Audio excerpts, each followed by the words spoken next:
Good morning दोस्तों, कैसे आप हैं? मुझे आशा है कि आप सही अच्छे होंगे। तो चलिए आज हम 20 अगस्त को बनने वाले हरियाणा करंट अफेयर के क्वेश्चनों को रिवीजन कर लेते हैं। लेकिन उससे पहले मैं बता दूं कि हमारी वेबसाइट haryanadistrict.com शुरू हो चुकी है, तो आप हरियाणा जीके से संबंधित ज़्यादा जानकारी हमारी वेबसाइट से ले सकते हैं। इसका लिंक मैंने वीडियो के डिस्क्रिप्शन में दिया हुआ है। तो चलिए चलते हैं अपनी वीडियो की तरफ। तो यहाँ पर पहला प्रश्न है, हाल ही में हरियाणा के किस खिलाड़ी को अर्जुन अवार्ड के लिए चुना गया है? तो ये चुना गया है मनीष कौशिक को। तो यहाँ पर आप फोटो में देख सकते हैं, ये हैं मनीष कौशिक। अर्जुन अवार्ड के लिए चुने गए बॉक्सर मनीष कौशिक भिवानी से संबंध रखते हैं। कॉमनवेल्थ गेम्स 2018 में इन्होंने सिल्वर मेडल जीता था। इसके अलावा एशिया टेस्ट इवेंट गेम्स 2018 के अंदर भी इन्होंने गोल्ड मेडल जीता था और वर्ल्ड चैंपियनशिप 2019 में इन्होंने कांस्य पदक जीता था। साउथ एशियन गेम्स 2019 में इनके द्वारा रजत पदक जीता गया था। मनीष का अगला सपना भारत को ओलंपिक्स में गोल्ड मेडल दिलाना है। 2020 एशिया ओशियानो ओलंपिक्स क्वालिफायर भी टोक्यो के ओलंपिक्स में ये बने थे। इसके बाद है, बीजेपी ने पानीपत में किसे अपना नया जिला अध्यक्ष बनाया है? तो ये बनाया है डॉक्टर अर्चना गुप्ता को। तो यहाँ पर आप फोटो में देख सकते हैं, ये हैं महिला डॉक्टर अर्चना गुप्ता जो कि पानीपत से अध्यक्ष बनी हैं। नवनियुक्त जिला अध्यक्ष बनाई गई डॉक्टर अर्चना गुप्ता MBBS व MD हैं। डॉक्टर अर्चना गुप्ता पेशे से गोल्ड मेडलिस्ट रेडियोलॉजिस्ट भी हैं। विश्व हिंदू परिषद में भी ये सक्रिय रह चुकी हैं। वर्ष 2014 में विश्व हिंदू परिषद की इंडियन हेल्थ लाइन की हरियाणा के राज्य उपाध्यक्ष का दायित्व भी इन्हें सौंपा गया था। वर्ष 2013-14 तक विश्व हिंदू परिषद की चिकित्सा प्रकोष्ठ की यह सह संयोजक भी रही थी। 2016 में इनको पानीपत की भाजपा महिला मोर्चा का जिला अध्यक्ष बनाया गया। भाजपा ने हरियाणा में 19 जिलों में नए प्रदेश अध्यक्ष नियुक्त किए हैं। तो ये कौन कौन से हैं वो मैं आपको बता दूंगा। बाकी जो 3 हैं उन जिलों के अंदर उन्हीं अध्यक्षों को रिपीट किया गया है जो पहले बने हुए थे।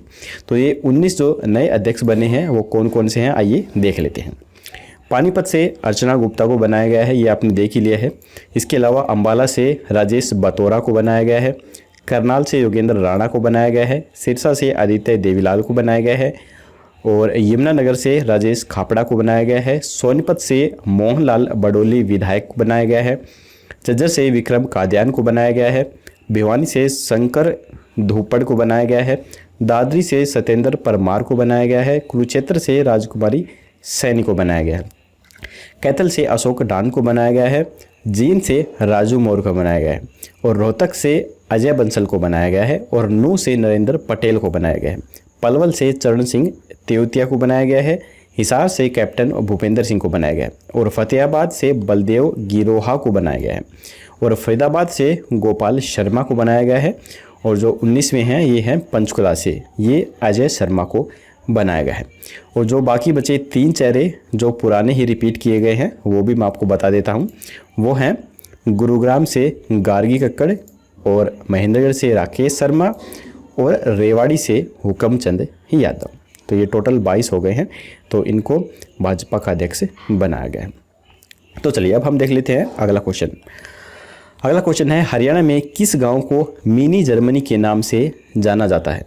तो ये जाना जाता है धरेड़ू नामक गांव को।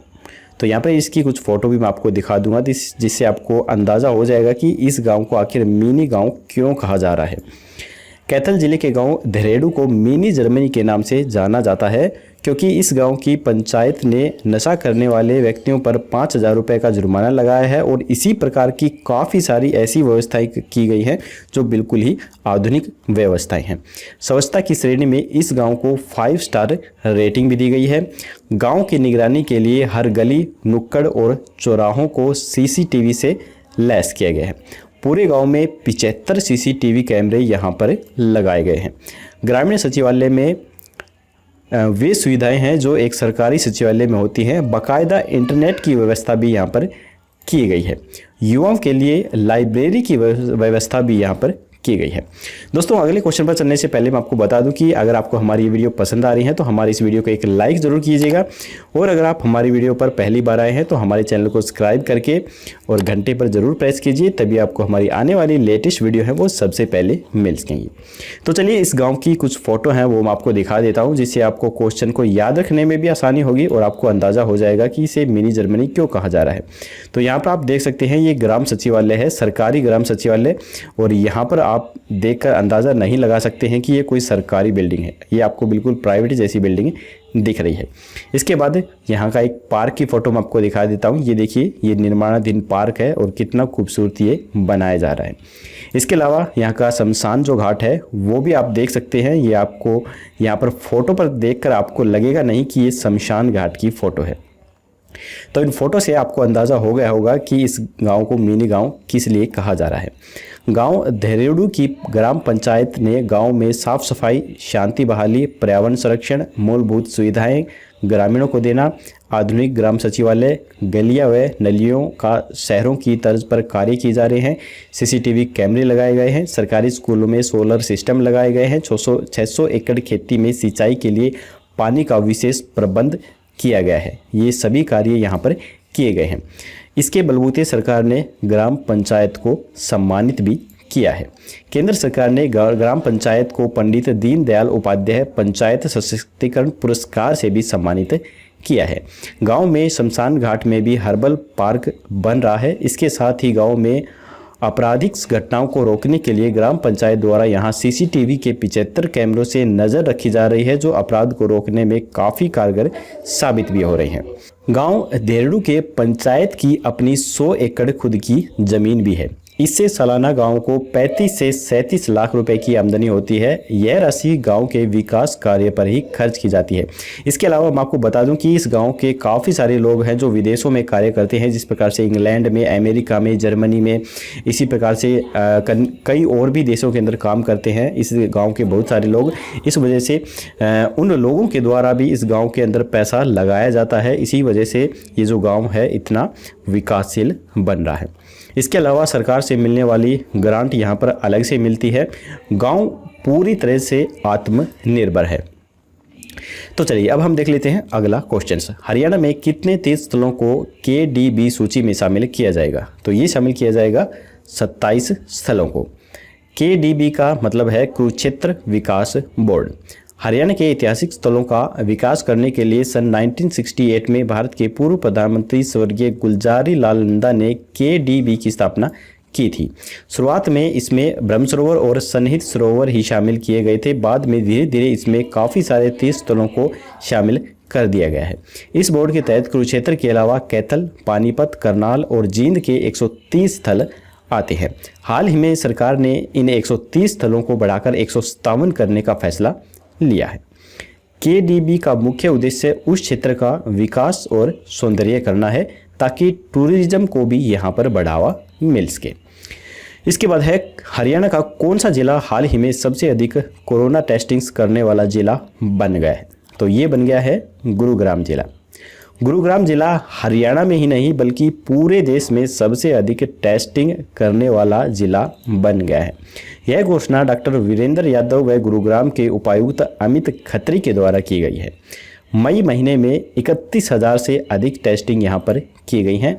अगस्त महीने में अब तक 35,000 से अधिक टेस्ट हो चुके हैं। इस महीने में यह टेस्टिंग स्पीड 1 लाख तक पहुंचने का अनुमान है। इसके बाद है हरियाणा में हायर एजुकेशन तक बच्चों का एनरोलमेंट कितने प्रतिशत तक के ले जाने का लक्ष्य रखा गया है? तो ये लक्ष्य रखा गया है 50% तक। हाल ही में 10वीं पास करने वाले विद्यार्थियों की संख्या लगभग 3 लाख है। ऐसे में स्कूलों के सभी टीचर्स विद्यार्थियों के घर घर जाकर उन्हें 11वीं में दाखिला लेने के लिए प्रोत्साहित कर रहे हैं। यह अभियान 31 अगस्त तक चलाया जाएगा। हरियाणा के हर 5 किलोमीटर के दायरे में 11वीं व 12वीं तक के स्कूल बनाए गए हैं। BPL परिवार वालों को सरकार की तरफ से फ्री में किताबें और वजीफा भी दिया जाता है। इसके बाद है हरियाणा के किस जू में स्थोल बियर का एनक्लोजर बनाया जाएगा? तो ये बनाया जाएगा तिलियार जू के अंदर। तो ये जो स्थोल बियर एनक्लोजर होता है वो किस प्रकार का होता है वो मैं आपको दिखा देता हूँ। देखिए ये भालू का एक रहने की जू के अंदर जगह बनाई हुई है। तो यहाँ पर आप ये एक पेड़ सा देख सकते हैं, इस पर भालू चढ़ते हैं, उतरते हैं, लटकते रहते हैं सारा दिन इसके ऊपर। और यहाँ पर आप पीछे कुछ गुफा सी देख सकते हैं, इनके अंदर ये सोते हैं गुफा के अंदर। तो इनका जो परिवेश होता है ये ऐसा ही परिवेश होता है और ऐसे परिवेश में ही ये रहना पसंद करते हैं। तो इन्हीं को जो बनाया जाता है, इन्हीं को बोला जाता है स्थोल बियर का एनक्लोजर। ठीक है, तो आप अच्छे से समझ गए होंगे। तो ये तिलियार जू के अंदर बनाए जाएंगे। कोरोना काल में हरियाणा की किस यूनिवर्सिटी ने किस्तों में फीस जमा कराने की सुविधा प्रदान की है? तो ये की है एमडीयू यूनिवर्सिटी के। एमडीयू यूनिवर्सिटी के हाल ही में 15 जुलाई को ऐसा सॉफ्टवेयर तैयार किया था जिसके द्वारा बच्चे घर बैठकर ऑनलाइन एडमिशन ले सकते हैं। इसके अलावा दोस्तों मैं आपको बता दूं कि एमडीयू यूनिवर्सिटी काफ़ी दिनों से चर्चा के अंदर है, क्योंकि कोरोना वायरस के बाद एमडीयू यूनिवर्सिटी ने काफ़ी सारे ऐसे कदम उठाए हैं जो कि प्रदेश के अंदर सबसे पहले ये कदम उठाए गए हैं। तो इससे रिलेटेड काफ़ी सारे क्वेश्चंस बन सकते हैं। आप हमारी पिछली वीडियो में इससे रिलेटेड ज़रूर क्वेश्चंस पढ़ लीजिए, वहाँ पर आपको इससे रिलेटेड क्वेश्चन मिलेंगे और उन क्वेश्चनों को अच्छे से पढ़िएगा ताकि आप अपने एग्ज़ाम्स को अच्छे से क्लियर कर सकें। इसके बाद है हरियाणा के किस खिलाड़ी को राजीव गांधी खेल रत्न पुरस्कार 2020 से सम्मानित किया जाएगा? तो ये सम्मानित किया जाएगा विनेश फोगाट को। तो यहाँ पर आप फोटो में देख सकते हैं, ये है विनेश फोगाट। विनेश फोगाट हरियाणा में चरखी दादरी के बलाली गांव से संबंध रखती हैं। गीता फोगाट व बबीता फोगाट इनके ही परिवार से बिलोंग करती हैं।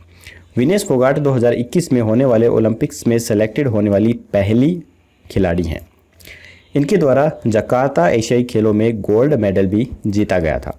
इनके द्वारा कॉमनवेल्थ खेलों में 50 किलोग्राम कैटेगरी के अंदर गोल्ड मेडल भी जीता गया था।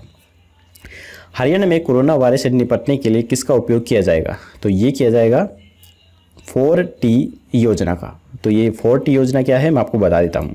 इसमें 4 प्रोसेस किए जाएंगे। सबसे पहले ट्रेसिंग, उसके बाद ट्रैकिंग, उसके बाद टेस्टिंग और इसके बाद ट्रीटमेंट।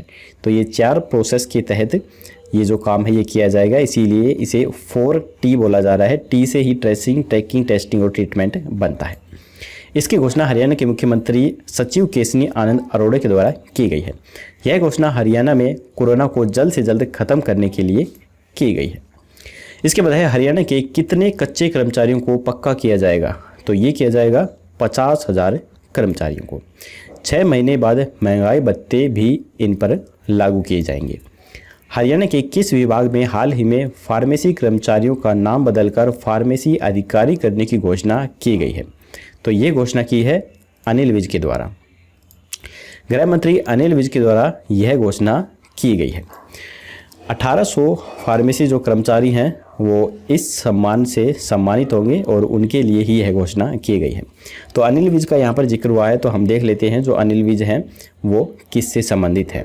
तो अनिल विज के पास काफ़ी सारे डिपार्टमेंट है। गृह मंत्री के साथ साथ urban and local bodies, health department, medical education and research विभाग, आयुष विभाग, टेक्निकल एजुकेशन विभाग, साइंस एंड टेक्नोलॉजी विभाग, ये सभी विभाग हैं और ये अम्बाला कैंट से चुनाव लड़कर जीते हैं। तो इनको आप अच्छे से याद रखिए क्योंकि इनसे रिलेटेड काफ़ी बार एक क्वेश्चन ज़रूर पेपरों के अंदर पूछा जाता है। तो चलिए दोस्तों, आज की वीडियो हमारी ख़त्म होती है। अब हम कल का क्वेश्चन देख लेते हैं। कल हमने आपसे पूछा था हाल ही में हरियाणा के किस गाँव में फ्रीडम ट्रस्ट के गवर्निंग ट्रस्टीज़ की पहली बैठक आयोजित की गई? तो काफ़ी सारे स्टूडेंट ने इसका आंसर बिल्कुल सही दिया था। इसका जो राइट आंसर है वो है रोहनाथ गांव के अंदर। सीएम मनोहर लाल की अध्यक्षता में 30 जुलाई को रोहनाथ फ्रीडम ट्रस्ट के गवर्निंग ट्रस्टीज़ की पहली बैठक आयोजित की गई थी। सन 1947 से लेकर 2018 तक रोहनाथ गांव में तिरंगा नहीं फहराया गया था। सीएम मनोहर लाल ने कहा है कि केंद्र सरकार द्वारा घोषित 20 लाख करोड़ के आर्थिक पैकेज में से हम 10% प्राप्त करेंगे। तो चलिए अब हम आज का क्वेश्चन देख लेते हैं। आज का क्वेश्चन है पिछले 2 साल में वन क्षेत्र को बढ़ाने के मामले में प्रदेश का कौन सा जिला प्रथम स्थान पर रहा है? तो यहाँ पर 4 ऑप्शन है, सिरसा, कैथल, पंचकुला और महेंद्रगढ़। आपको हमें राइट ऑप्शन बताना है और कमेंट बॉक्स में उसका जवाब आपको देना है। कल की वीडियो में आपको उसका जवाब मिल जाएगा। तो दोस्तों हमारी ये वीडियो यहीं पर ख़त्म होती है। अगर आपको वीडियो पसंद आई तो वीडियो को लाइक ज़रूर कर दीजिए और अपने दोस्तों के साथ शेयर करना बिल्कुल मत भूलिए। तो चलिए कल मिलेंगे ऐसी ही एक और वीडियो के साथ। तब तक के लिए जय हिंद, जय भारत।